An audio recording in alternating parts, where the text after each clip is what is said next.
Olá, gente, boa noite. Só para confirmar, vocês me ouvem e me veem normalmente?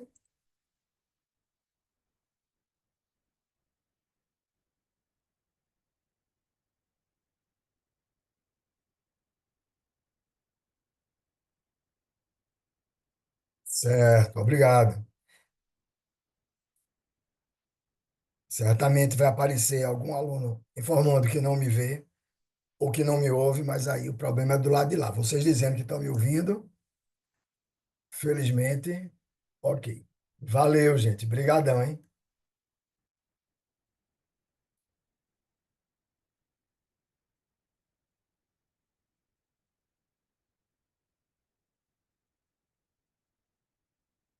Dentro de mais 4 minutos, iniciaremos a nossa primeira aula da disciplina Economia, Mercado Financeiro e de Capitais.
Ô, gente, agora sim, iniciaremos o nosso primeiro encontro da disciplina Economia, Mercado Financeiro e de Capitais.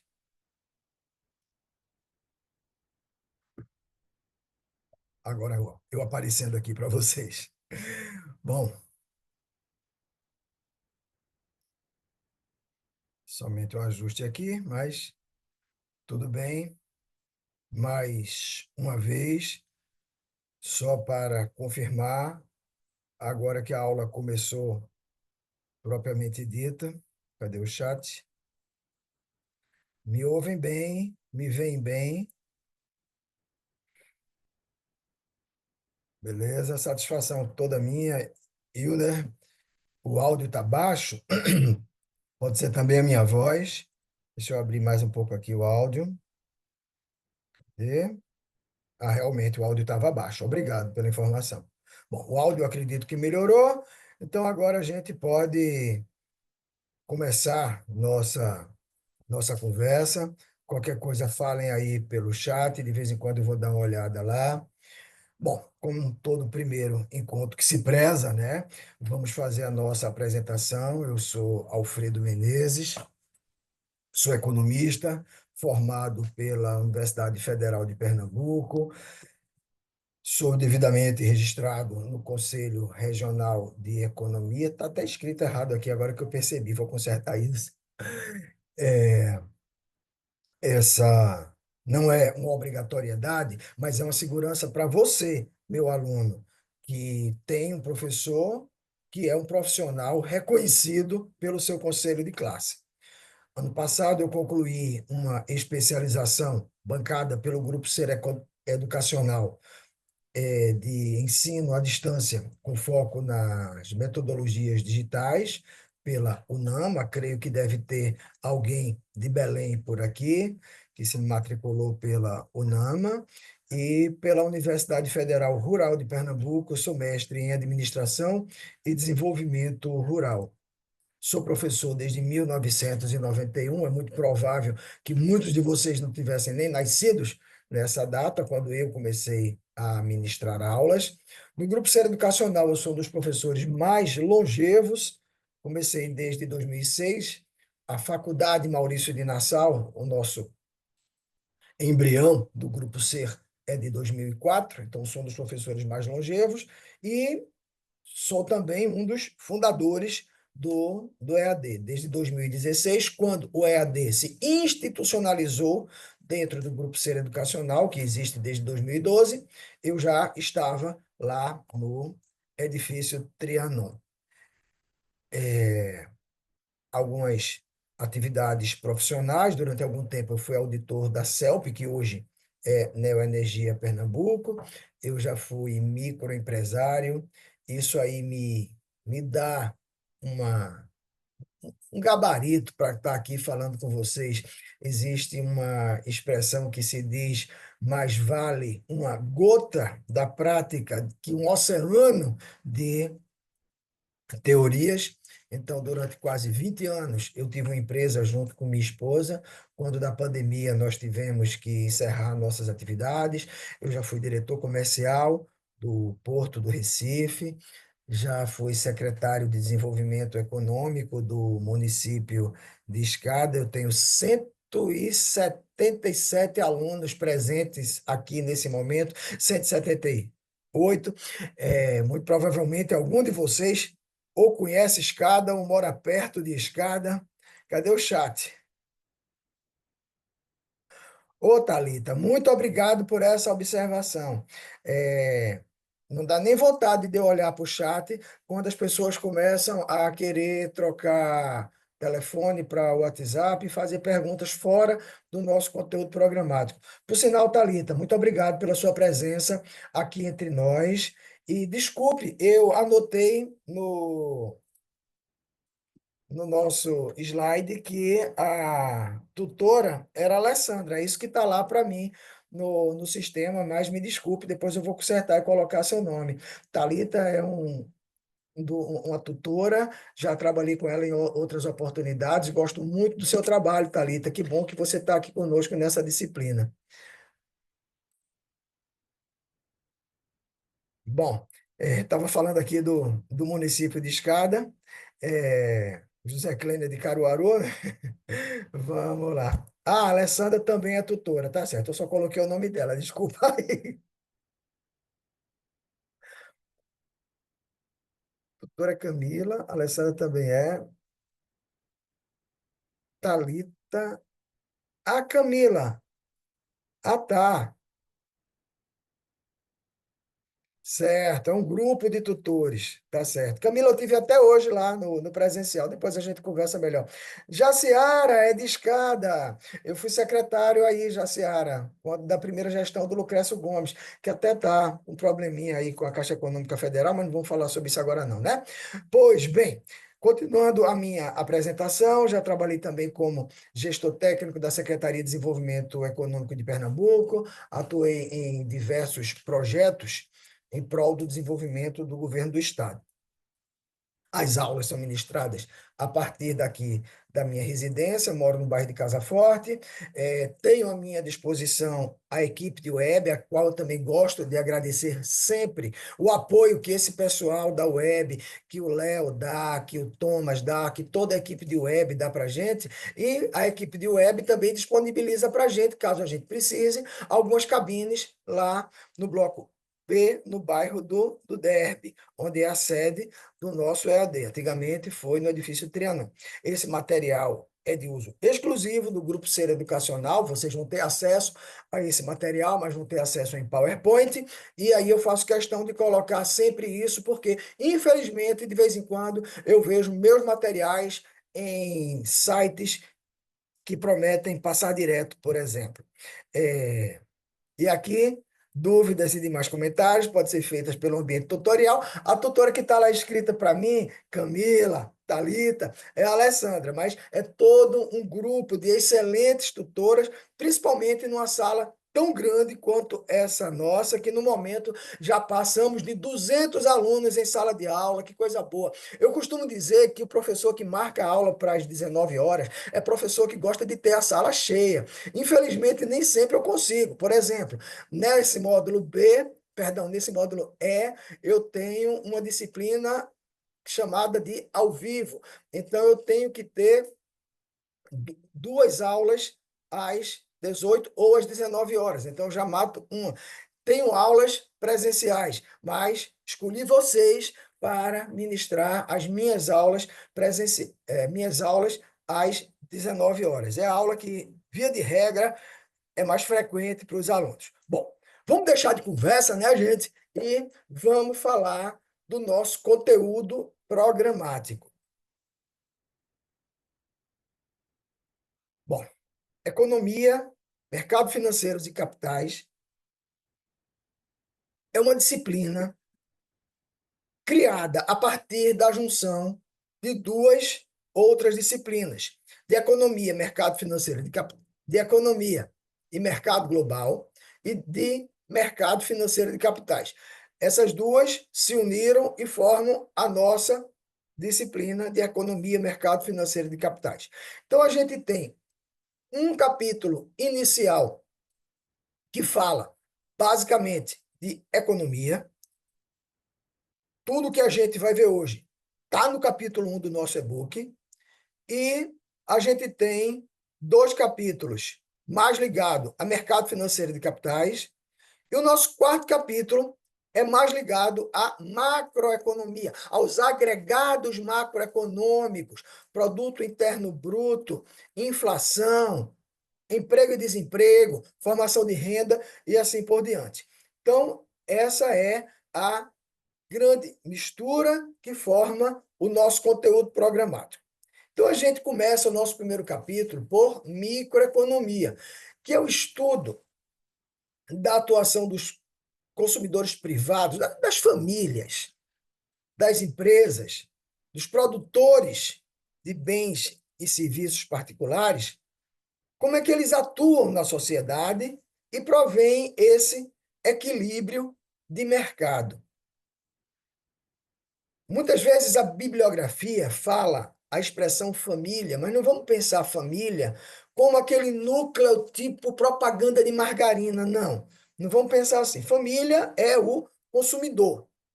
Somos nós que vamos à feira, somos nós que vamos ao hortifruti, somos nós que sabemos do preço do tomate, do preço da batata, do café e do ovo que estão tão em voga atualmente. Bom, isso é a microeconomia, o tema principal dessa nossa primeira conversa, desse nosso primeiro capítulo do nosso e-book.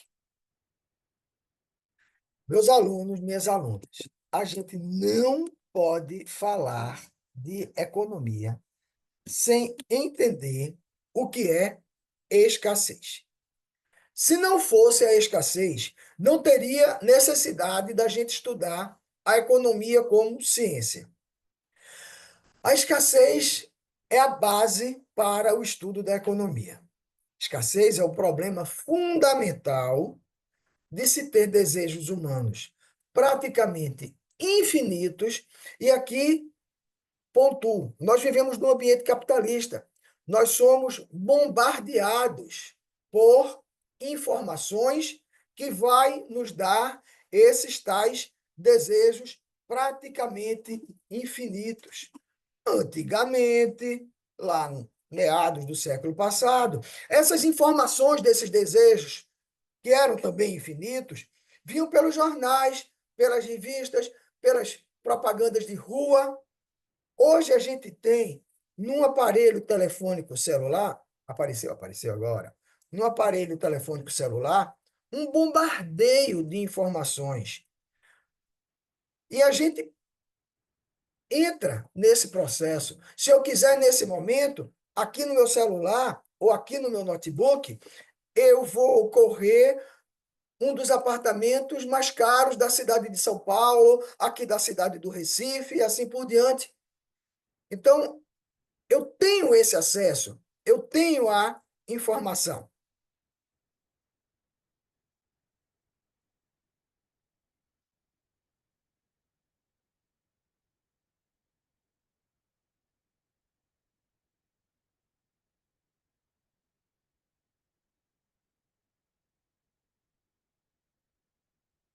Bom, então,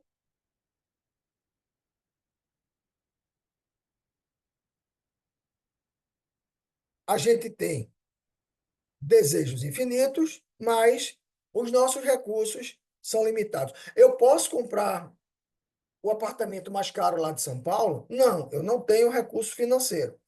E aí fica bem claro o que é escassez. Aqui algumas imagens para a gente pegar o que é escassez. Aqui está um cidadão na internet virado lá na Shopee, na Magazine Luiza, americana.com, Amazon, sei lá mais como é o nome dos outros, comprando adoidado, virado aí no celular.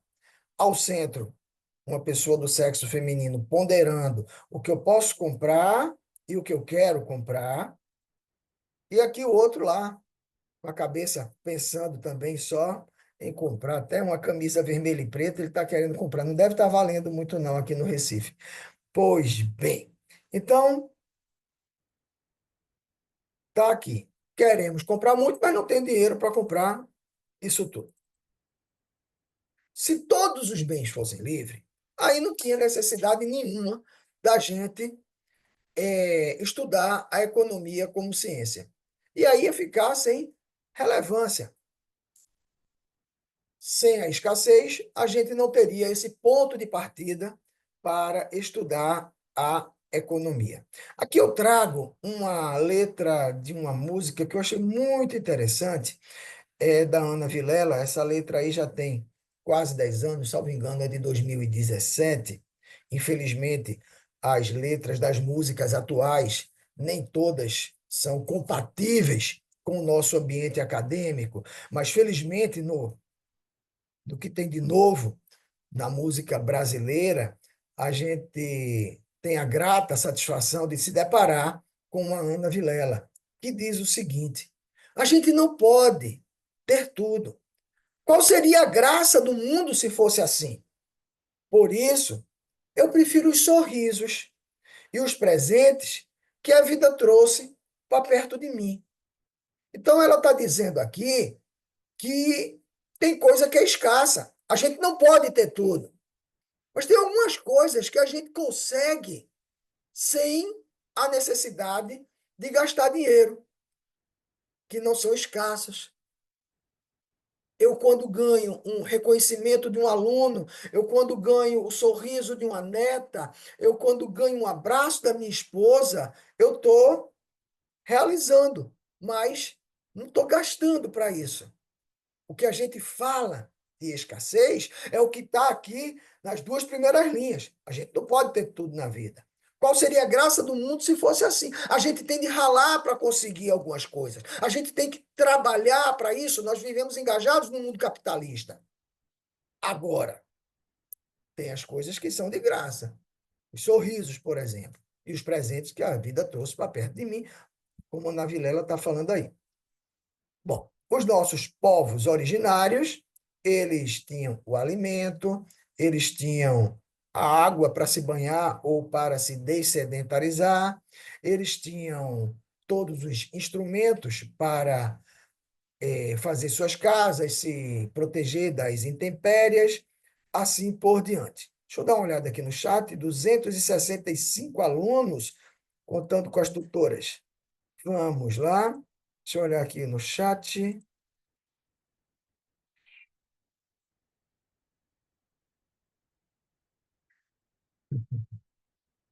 Estou vendo aqui, interessante. Bom, tem muita gente falando de assuntos que não são pertinentes à nossa disciplina. A imagem aparece só para mim, a maré.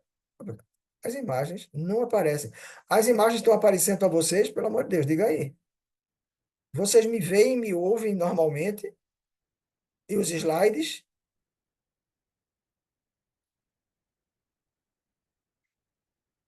Vê os slides, né? Certo. Obrigadão, gente. Obrigado também pela participação, que coisa boa. Que coisa boa que vocês estão participando, eu perguntando. Tem aí um grupo de pedagogos que dizem que o professor tem que fazer o aluno ser um protagonista. Eu discordo dos meus queridos pedagogos, que toda aula, que toda reunião semestral dizem a mesma coisa.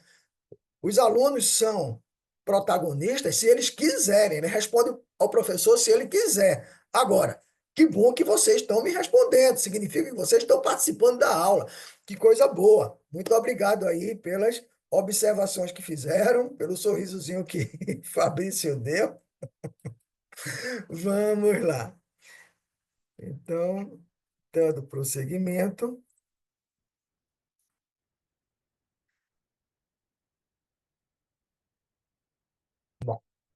E a gente pega algumas passagens do nosso e-book. Eu nem tinha falado ainda dos autores do nosso e-book. É um conjunto de autores do nosso e-book. E aqui eu trago uma citação da página 66 do nosso e-book.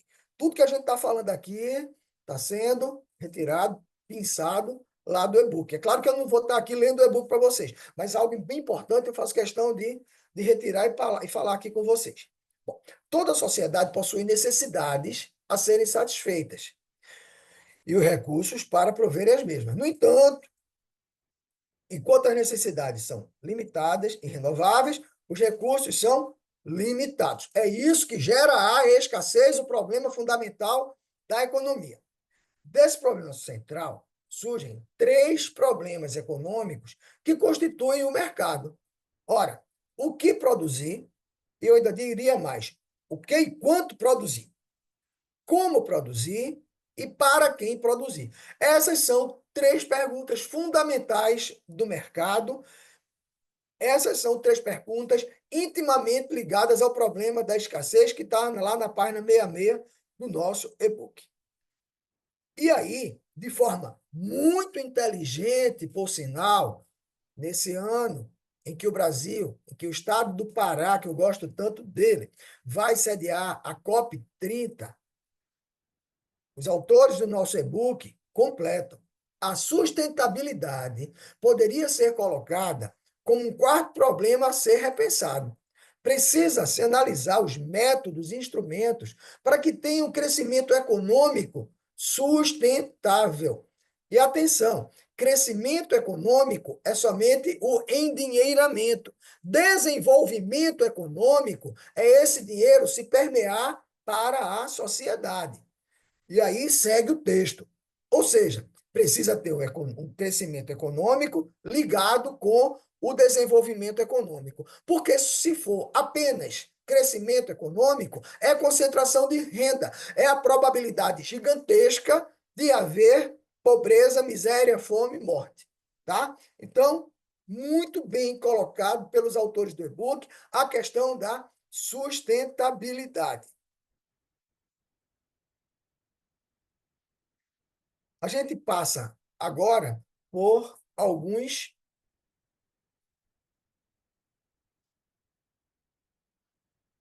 momentos do estudo da economia como ciência, algumas teorias econômicas. No estudo da economia, temos uma diversidade de vertentes de pensamento. Não é que todos os pensadores econômicos pensam iguais. Por isso que existem várias teorias econômicas. E aí a gente vem num estudo, no avanço histórico da economia, como está lá no nosso e-book. A fase pré-científica deu-se até 1750, que é exatamente o marco histórico da Revolução Industrial. A economia era praticada, mas não era estudada cientificamente. Ela passou a ser estudada cientificamente depois da Revolução Industrial. Esse período finda na época das grandes navegações e com o mercantilismo. A partir de então, começa a necessidade do assalariamento intensivo da mão de obra, que vai se espalhar por toda a Europa e que depois tomou conta de todo o mundo. Na fase pré-científica, a gente tem aqui, por exemplo, aquela moeda com a imagem de César, que perguntaram a Jesus Cristo há mais de 2000 anos atrás. É justo a gente pagar tanto imposto a César? E aí, Jesus Cristo disse: dê para César o que é de César e para Deus o que é de Deus. Com isso, independente de nossas convicções religiosas, eu quero dizer para vocês que a economia já existia há 2000 anos atrás. Está lá num dos livros mais lidos no mundo, a Bíblia Sagrada. E aí, a economia existia, mas ela não era estudada cientificamente. Ela só passa a ser estudada cientificamente depois de 1750, com a Revolução Industrial, que é um marco histórico para o estudo da economia como ciência. Aqui mostrando a fase pré-científica, nos descobrimentos, tudo mais, e entra a fase científica da Revolução Industrial para frente, até basicamente 1780. A Revolução Industrial mudou as relações sociais. E aí passou a existir a propriedade do meio de produção. E a mão de obra passou a ser assalariada. Gente, isso que está aqui no 20º slide não é nada mais, nada menos que o que acontece hoje. Um capitalista, ele é o dono do meio de produção e os trabalhadores são a mão de obra assalariada. Se vende a força de trabalho. O que eu estou fazendo aqui hoje é vendendo a minha força de trabalho para uma instituição de ensino superior chamado Grupo Ser Educacional, onde eu ensino há quase 20 anos. É muito elementar essa dedução. Existe um capitalista que é dono do meio de produção e existem os trabalhadores que vendem a mão de obra. A Revolução Industrial ela começou lá na Inglaterra, nessa época aí, 1750. A imagem que vocês veem mais à esquerda é a abertura, quer dizer, e à direita também, a da esquerda é como era a vida no campo, lá em 1750, até 1750. E a imagem mais à direita é o que aconteceu depois da Revolução Industrial. As chaminés que surgiram e, por sinal, por falar em chaminé, é a partir daí que se estuda o aquecimento global. É a partir daí que existem as grandes diferenças sociais também. Deixa eu dar uma olhadinha aqui no chat.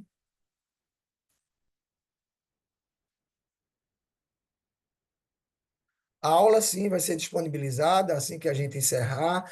Esse material de PowerPoint vai ser disponibilizado e o material em PDF, obviamente, e a aula em si, com mais uma meia horinha depois do final da aula, também vai estar disponibilizada para vocês. Mais obrigado aqui pelo elogio. As grandes navegações vieram primeiro que a Revolução Industrial, né? A gente foi descoberto em 1500, né?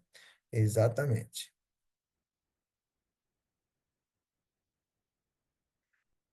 A tutora Thalita está aí, dando a. Para quem perdeu o primeiro módulo, e essa é a primeira aula. A aula vai ficar gravada. Aqui está dizendo, tal, deixa eu ver como nasceu no berço do capitalismo. Exatamente. Bom, então, vamos voltar para o nosso slide. E aí, a gente tem a base do capitalismo. A base do capitalismo é uma economia liberal, onde as empresas são donas do meio de produção e os trabalhadores vendem mão de obra para essas empresas. Foi aí que se deu o pensamento de Adam Smith, de Jean-Baptiste Say, de Davi Ricardo, de Thomas Robert Malthus e assim por diante. Então, vem o capitalismo e se instaura no mundo até que um dia alguém pensou diferente do capitalismo, que foi o caso do Karl Marx. Karl Marx disse: não precisa haver o liberalismo econômico, as empresas sendo as donas do meio de produção. O Estado é que é para ser o detentor de todo o meio de produção. Gente, essa é a grande diferença entre capitalismo e comunismo. Os estados comunistas são os donos de todos os meios de produção. Simples assim. Só que a máquina pública do comunismo, do Estado dono de todos os meios de produção, ela é uma máquina muito mais emperrada que a máquina do capitalismo, que é muito mais fluida. É a gente tentar imaginar uma corrida entre um trator de esteira e uma Ferrari. Uma corre muito mais que a outra. Então, com o processo de globalização, inclusive, o comunismo perdeu espaço dentro do mundo e hoje existem três nações no mundo que são mais representantes do comunismo. A China, que, por sinal, vive em função do capitalismo, uma empresa chinesa, ela tem na China o seu sócio majoritário, e aí não está contradizendo Marx, o Estado continua sendo dono de todos os meios de produção. Então, na China, o que a gente imaginar é de propriedade do Estado.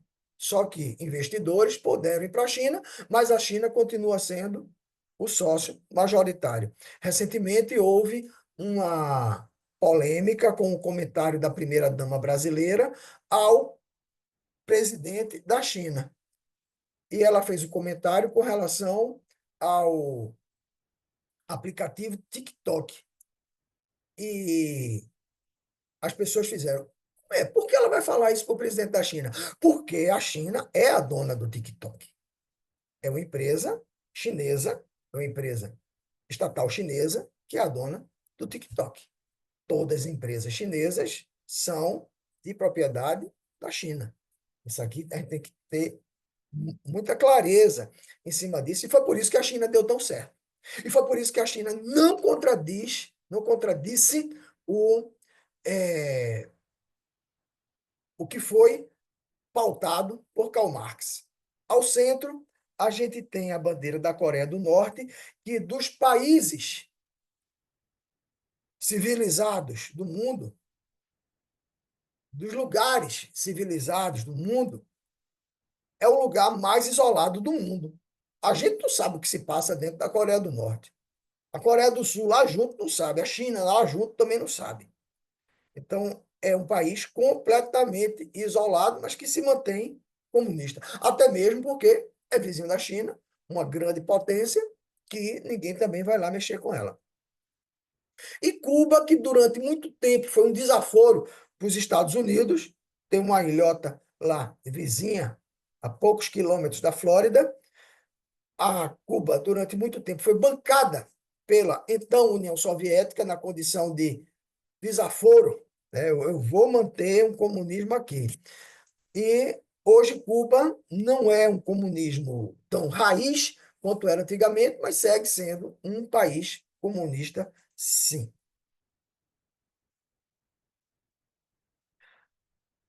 Eu não posso falar nesses assuntos que me dá vontade de olhar o chat. Quase 300 alunos em sala de aula. Vem cá, chat.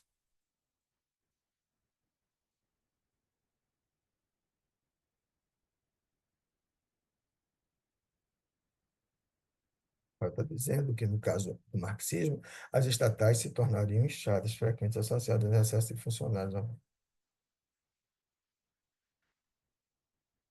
Obrigado. Tem gente de Moscou aqui, que coisa boa. Não sei se Moscou ainda na época, não vou perguntar a idade também, né? Ah, já disse aqui, nasceu em 82, então ainda existia a União Soviética. Que coisa interessante, Natália. Beleza, então, obrigado aqui pelos elogios e deixar claro, foi a sacada que a China teve dizer assim, quer vir para cá, venha. Eu sou dona de 51% das ações, você entra com 49%. Agora, você vai ter todas as facilidades que você gosta de ter e que você não gosta lá nos países capitalistas. Num país capitalista como o Brasil, por exemplo, você tem de pagar 13º salário, INSS, um bocado de coisa. Licença disso, licença daquilo. Aqui não. Aqui você vem, entra com 49% das ações, tem uma estrutura maravilhosa, diferente dos países capitalistas, e pronto, vamos embora. Ok? Davi está dizendo, há quem diga que o comunismo é a solução. Gente, eu acho que o social capitalismo seria, é a minha opinião. Há quem diga que o comunismo é a solução, há quem diga que adora o capitalismo. Tá certo. Quem adora o capitalismo, quem acha que o patrão não lhe explora demais, quem acha que não trabalha de graça para o seu patrão e assim por diante.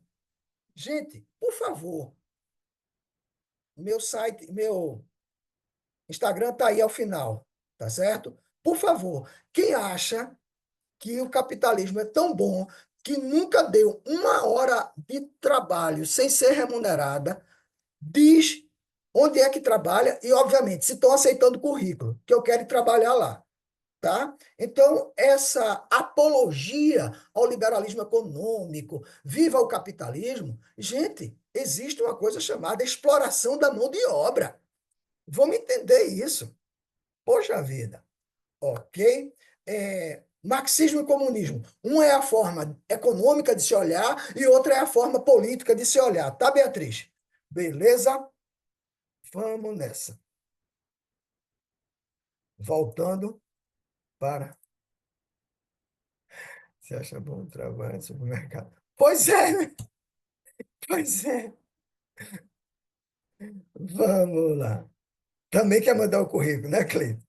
Davi discorda, manda o currículo, manda aí. Escala 6x1, a gente trabalha no escala 7x0 e não sabe, Lucas, que é isso? A gente trabalha na 7x0. Oxente. Ai, ai, ai. Vamos lá.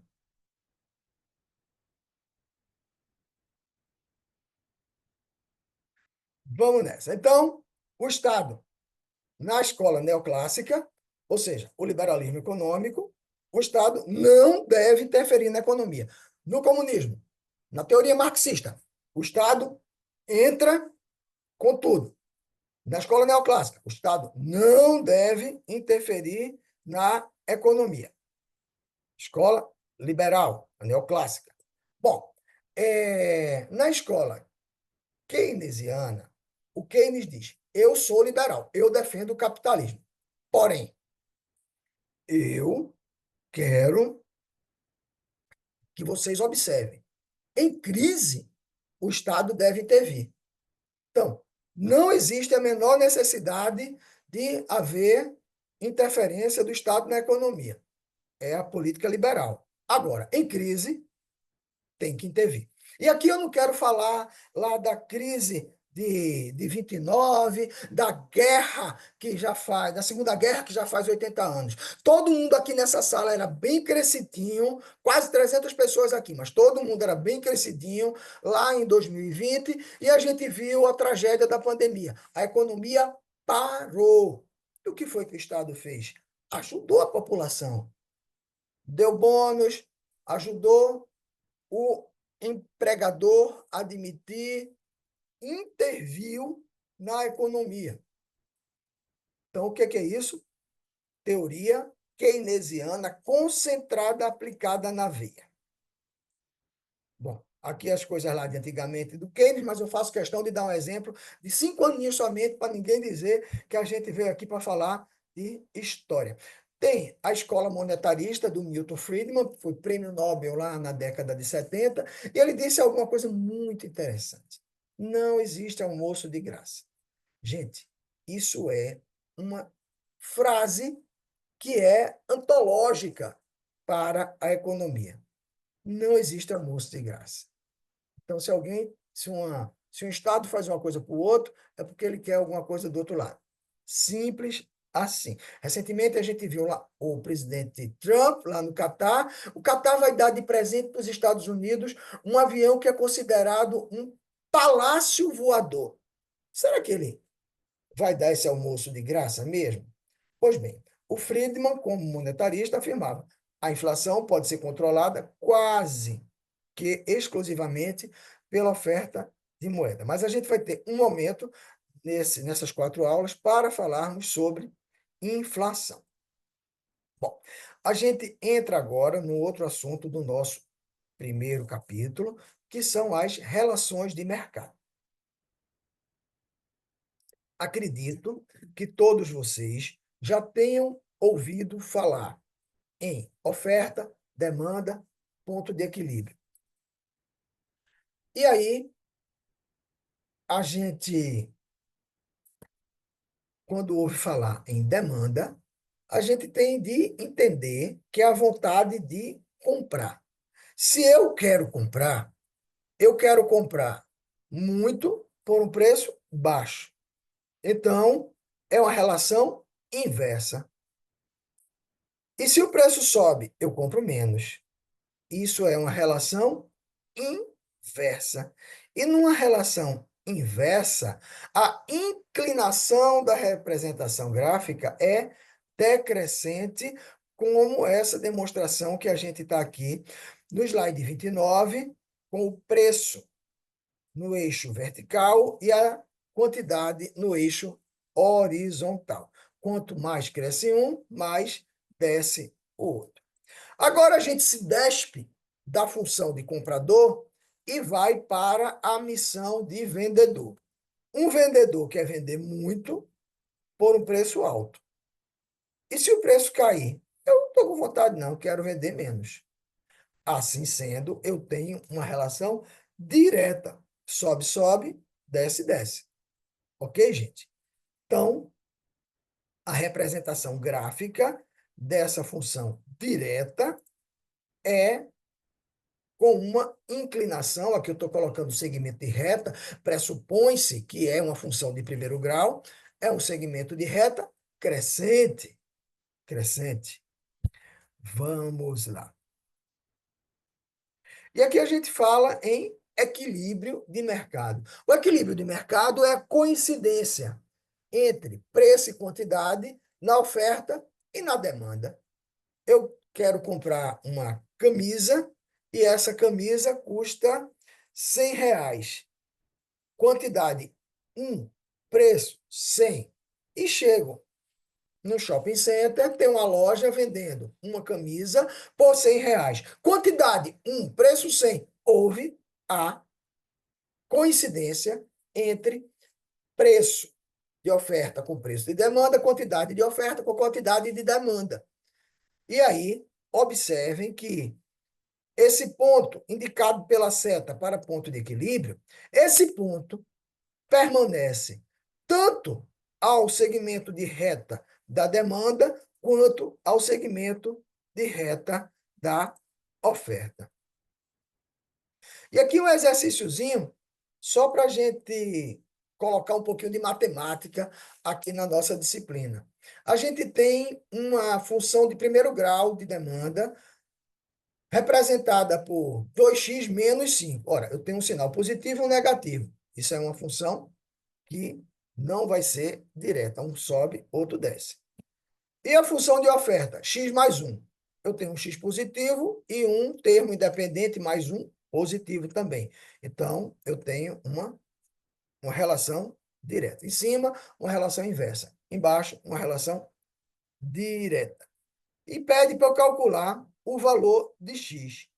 Ora, é só igualar as duas equações de primeiro grau. 2x menos 5 vai ser igual a x mais 1. Demanda igual oferta. Só tem uma incógnita. Se eu achar essa incógnita, eu acho o valor de x para que haja ponto de equilíbrio.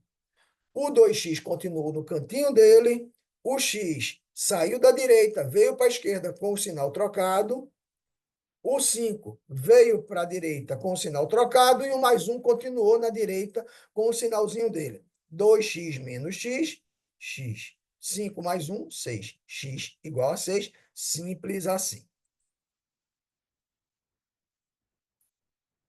Bom, agora a gente vai falar. Opa, peraí. Agora a gente vai falar de elasticidade.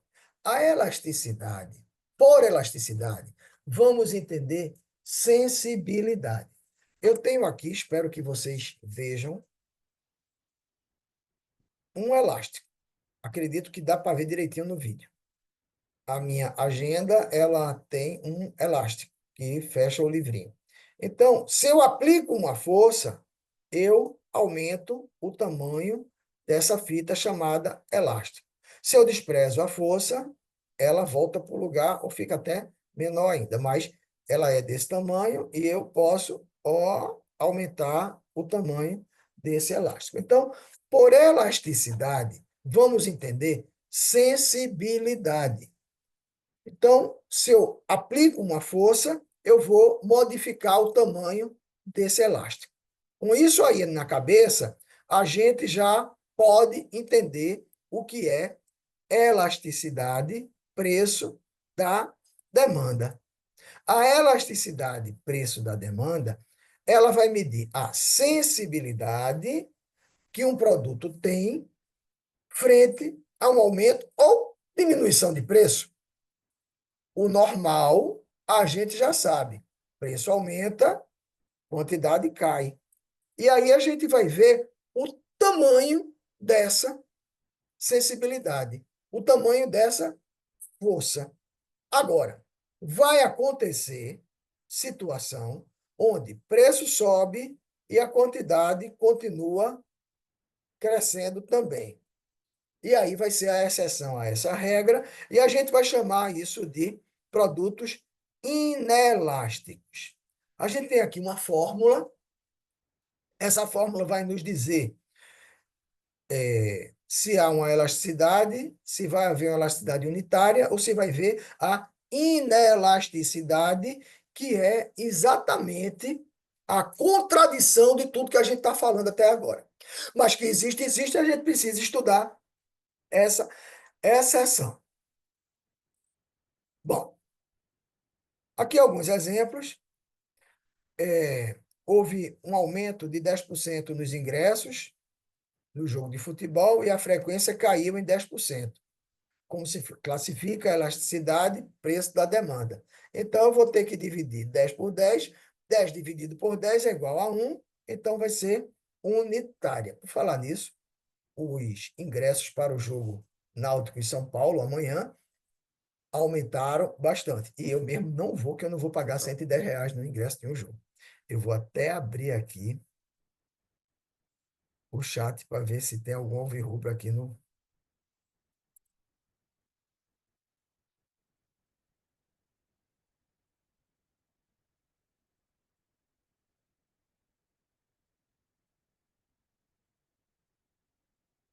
Ainda estou falando aqui do corruptismo, adorei aqui, né? Muito bem. Tem gente que é do Santa Cruz, eu sou sincero, o preço é alto. Quem falou égua de preço, isso deve ser lá do Pará, que gosta de usar essa expressão, né? Torcida do Náutico cabe numa Kombi, eu tô nela, não vi futebol, tá bom. Vamos lá. Vamos voltar para a nossa aula, que é o melhor que a gente fala. A Natália está dizendo que é do esporte, mas também não vamos falar sobre esse assunto, né, Natália? Bom, então, é, um outro, um outro exemplo que a gente dá é o preço da cenoura, que é um bem altamente substituível, aumentou 40% e metade das pessoas deixaram de comprar cenoura. E aí se pede para se classificar. Ora, variação no consumo. 50%. No preço, 40%. 50 dividido por 40, 1,25. Isso é maior que 1. Estamos na regra. O bem é elástico. E o bem inelástico, gente, é aquele que aumenta o preço e as pessoas continuam comprando. Estou olhando aqui para o chat. Uma, duas, três e já. Me deem exemplos de produtos ou serviços que o preço aumenta e as pessoas continuam comprando. Diz aí. Café, realmente, eu mesmo continuo comprando. O Uber, o iPhone, café, medicamento. Se não comprar o medicamento, morre. A carne, iPhone, remédio, muito bem. O sal de cozinha, valeu, Antônio. É um dos exemplos mais clássicos que existe, é o sal de cozinha. Ninguém escreveu ainda combustível, né, gente? Pelo amor de Deus, naquela greve de caminhoneiro que teve em 17, há menos de 10 anos, o preço do combustível foi lá para cima e o povo ainda fazia fila para comprar. O ovo também, gás de cozinha, assim como o combustível. Beleza, gente. Carne até que a gente substitui, né? O iPhone, o povo está lá comprando adoidado. Mas vamos lá, arroz, feijão, exatamente, esses produtos mais essenciais, que não dá para substituir, né, gente? Brigadão aí pela participação de vocês. Voltando então para cerveja. Foi ótimo. Na hora que eu estava mudando do chat, eu via cerveja. Mas a gente vai ver isso tudo nesse exemplo aqui, ó. No slide 42, o sal de cozinha. Sal é barato, sal é insubstituível e a gente consome pouco. Então, ó, claro, se o preço do sal, que hoje é uns R$ 2, vamos supor, se ele aumentar 10%, que é o dobro da inflação, a gente vai continuar comprando, que só vai ser 20 centavos na feira da gente. O fósforo, se eu não tiver um acendedor automático no fogão, se eu não tiver um isqueiro em casa, estou precisando fazer comida, eu vou na barraquinha da esquina, se a pessoa cobrar R$ 5 por uma caixinha de fósforo, que não vale tanto isso, eu vou dar. O preço sobe, mas eu compro. A gasolina, que eu acabei de falar, né, na greve dos caminhoneiros de 17, se eu não me engano, o preço da gasolina foi para R$ 10, o povo fazia fila para abastecer. E aí também está incluso o problema do transporte público brasileiro, especialmente aqui na cidade do Recife. Se não tem um transporte público eficiente, obviamente as pessoas vão querer estar lá dentro do carro.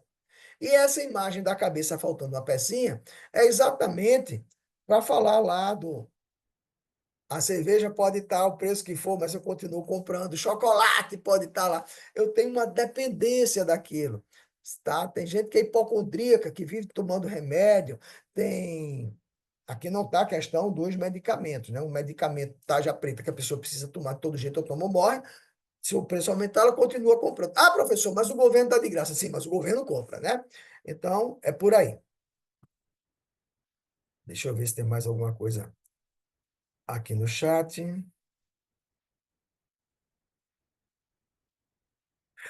Açaí.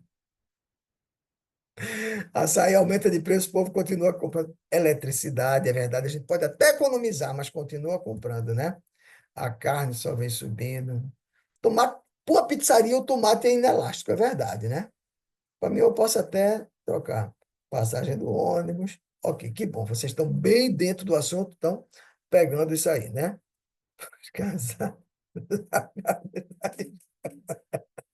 Vocês são ótimos, que coisa boa.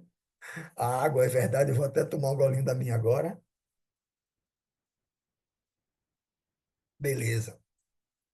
Bom, pegaram bem direitinho o exemplo da inelasticidade. A gente entra agora no outro assunto, que são as estruturas de mercado. O mercado é um ambiente físico ou virtual onde se dão as transações financeiras. A gente sabe disso, né? Então, eu posso ter uma transação financeira num shopping center, no mercado, numa loja de bairro, onde for, mas posso também fazer uma transação virtual. E aqui a gente tem algumas classificações de como funciona esse mercado. Atenção, minha gente. A concorrência perfeita é uma estrutura de mercado hipotética. A gente pode até dizer, existem algumas características que parecem com a concorrência perfeita, mas a gente não vai achar a concorrência perfeita lá na prática. Então, eu tenho um infinito número de concorrentes no mercado de produtos e serviços homogêneo. Já não dá nem para imaginar uma coisa dessa. Um número infinitesimalmente grande de produtos ou serviços e esses produtos todos homogêneos. Meus queridos, se existe um número gigantesco, infinito, não dá nem para contar, de vendedores, esses vendedores estão com a margenzinha de erro, não, de lucro bem pequenininha. Se ele baixar o preço, ele quebra. Não vai ter mais lucro. A margem já é pequeniníssima. Se ele aumentar o preço, o comprador vai para o outro. Ou seja, os preços também são iguais.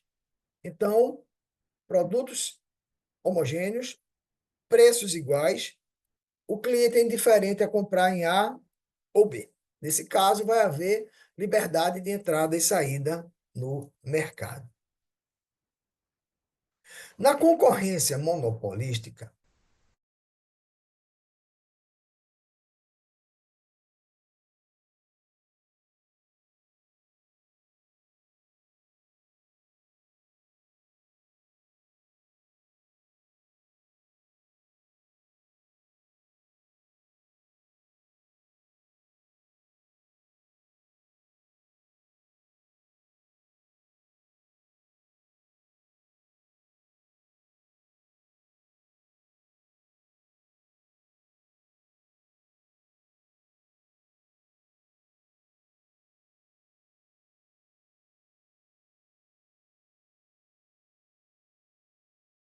Sala de trabalho.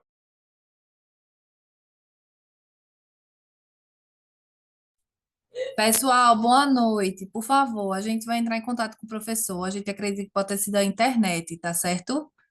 Peço que aguardem um pouquinho.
oi, gente, voltei, não entendi o que aconteceu.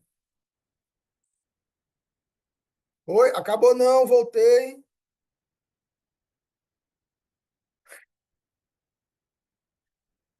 não entendi o que aconteceu.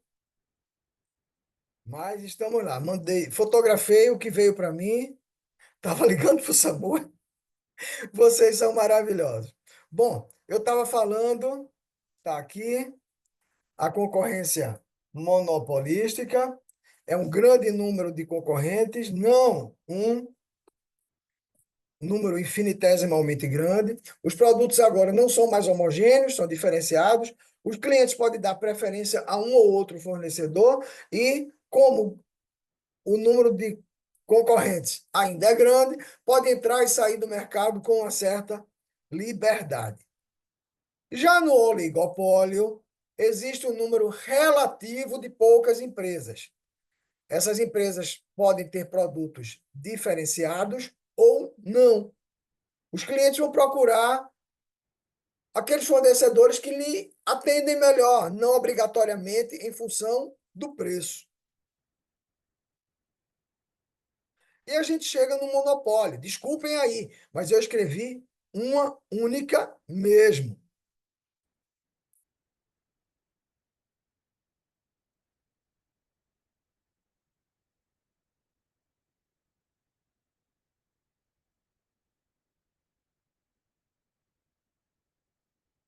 A imagem não está, né?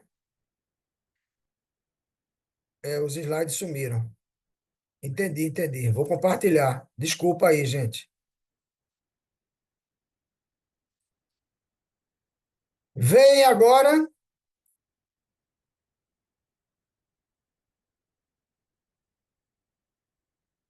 Voltou?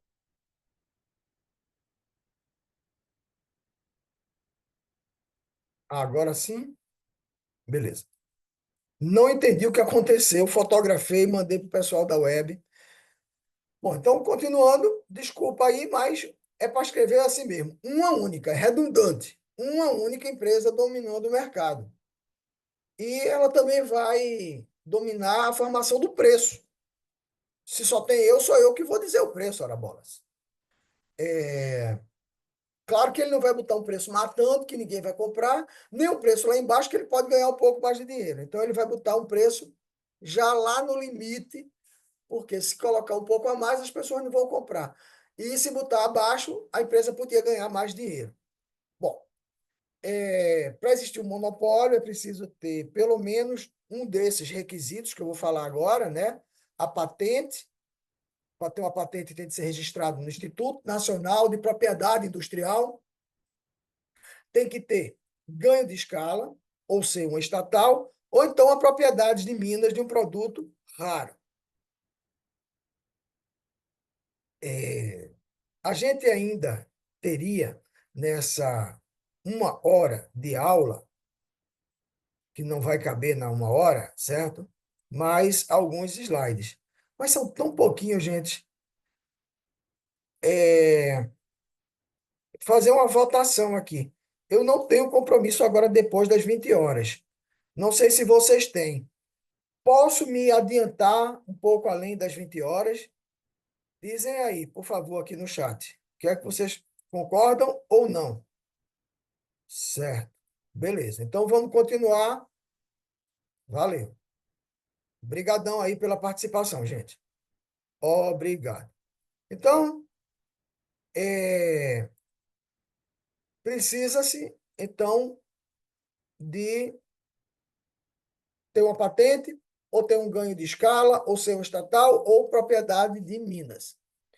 A gente entra para um outro assunto que está lá no nosso conteúdo programático, lá no capítulo 1 do nosso e-book.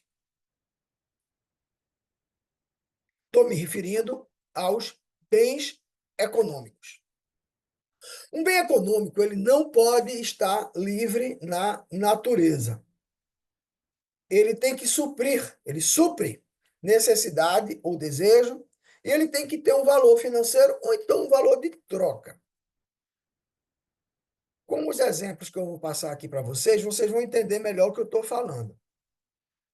Aqui a gente tem água, essa foto, por sinal, aqui no Recife, canal do Arruda. Quem é do Recife sabe muito bem o que eu estou falando. Essa foto tem mais de 10 anos, é uma foto premiada que mostra uma criança dentro dessa água, tomando banho aí, né? Mas essa água é uma água que está livre na natureza, que ninguém vai pagar por isso e que ninguém vai ter necessidade ou desejo disso daí. A criança, coitada, sem nenhum outro atrativo na vida, entrou aí para brincar, mas isso não é um bem econômico. Aqui a gente observa, né? Poxa, que coisa linda! Uma cachoeira, um lago tão bonito, deve ter um filtro aí, tudo bem. Mas que beleza! Isso aí deve ser caro, hein? Isso aí deve ser um bem econômico. Mas se a gente olha aqui para o crédito, a gente vê que isso aí é de um site chamado Passeios Gratuitos. Ou seja, se é um passeio gratuito, não é um bem econômico. É uma cachoeira do Veloso, na praia de Ilhabela, em São Paulo. E agora a gente chega num outro exemplo, a água. Aqui a gente tem vários tipos de água. Tem essa água da garrafinha verde aí, eu acho que vocês sabem muito bem que marca é essa. Eu acho engraçado, eu costumo dizer que a água de 20 litros que eu compro aqui para casa é o preço de uma de 300 ml daí da água Perrier. Eita, nem queria ter falado o nome, mas já falei. Tem uma novela na Globo, uma empresa que faz uma reunião, e aí é só água Perrier. Eu digo, eu queria ganhar só o que esse povo gasta de água Perrier aí nessa reunião. Bom, então, essa água tem valor, no caso da Perrier, cara demais, mata a sede e não está livre na natureza. Está invasada e está aí, o dono do supermercado é o dono dela. Então, aí sim é um bem econômico. Bom, a gente já sabe o que é um bem econômico, a gente pode pontuar o que é um bem de produção. O bem de produção, ele é utilizado para produzir outro bem. O bem de produção pode ser um bem de capital, que é uma máquina ou equipamento que vai ajudar a máquina, e os bens intermediários, que são os insumos. Aqui eu tenho uma máquina de moer carne, que é o bem de capital, e eu tenho a carne, que é um insumo, que vai agregar valor ao produto, vai transformar carne em carne moída. Aqui eu tenho um bem de capital, que é uma máquina fotocopiadora. Atualmente a gente nem tira mais fotocópia, é coisa rara. Eu, como professor presencial, me lembro que copiadoras dentro da instituição, em época de prova, era uma fila gigantesca e tudo mais. Hoje, ó, nem todo mundo recebe pelo aplicativo. Então, a máquina está aí, né? Todo mundo chama de Xerox, a marca Xerox está em cima da máquina, e o papel, que é o insumo. Então, é o bem intermediário para ter o seu valor agregado via o bem de capital, que é aí a máquina de reprografia. O bem de consumo é destinado ao consumo final de quem compra ele. O bem de consumo pode ser um bem de consumo durável, e aqui, ó, vamos lembrar que cada vez mais eletrodomésticos, eletroeletrônicos e assim por diante estão cada vez mais com uma obsolescência programada para o curto período. Um aparelho telefônico celular, ele, um aparelho telefônico celular, comprei novinho, já já está fora da validade. Um computador, a tecnologia bomba, aí já já o computador que eu comprei caríssimo hoje já é um computador ultrapassado. Os carros e assim por diante. São bens duráveis. Com relação a carro, o meu carro passeio, que eu saio com minha família, que eu vou fazer feira no supermercado, que eu me desloco daqui para o bairro das Graças, onde tem o Bloco A da Nassau. Nessa condição, é um bem durável para o meu consumo. Se eu for motorista de aplicativo, ele passa a ser um bem de capital. É muito bom que a gente entenda isso. Um fogão aqui na minha casa é bem de consumo. Um fogão num restaurante é um bem de capital. Bom, os bens não duráveis, alimentos, ou a água que eu estou bebendo aqui. Consumir, já acabou. Os descartáveis. Então, eu uso um papelzinho de bilhete. Está aqui um bilhetezinho que eu tinha de mim para mim mesmo. Então, ó, acabei de dar aula. Isso é minha cola aqui. De vez em quando eu falo, olha aqui, eu preciso falar isso. Então, ó, o meu papelzinho de bilhete de mim para mim é um bem descartável. Os bens inferiores são aqueles que, quando as famílias passam a ter mais dinheiro, elas deixam de adquirir. Então, hoje eu sou um estagiário, ganho R$ 1.500.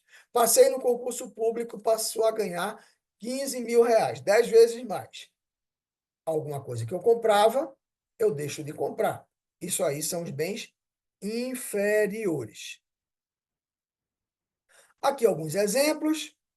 Bem de consumo durável, está aí, os televisores, o secador de cabelo das antigas, os móveis, bicicletas, tudo é de consumo próprio e são duráveis.